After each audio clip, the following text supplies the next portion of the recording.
أعوذ بالله من الشيطان الرجيم پناه وړم الله تعالی شړل شوي شیطان څخه. بسم الله الرحمن الرحيم د الله په نوم چې ډېر زیات مهربان پوره رحم لرونکی دی. تبت يدا أبي لهب وتب هلاک شول د ابي لهب لاسونه او دی پخپله هم.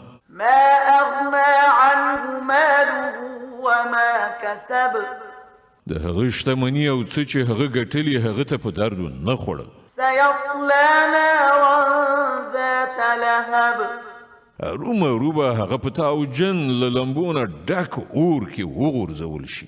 وامرأته حمالة الحطب او له هغه سره به د هغه ښځه هم چې د خسو پیټی په شا ووړ. في جيدها حبل من مسد د هغې په غاړه کې به چې په ګاڼو سره ښکلی شوی و منجینه رسۍ وي. صدق الله العظيم.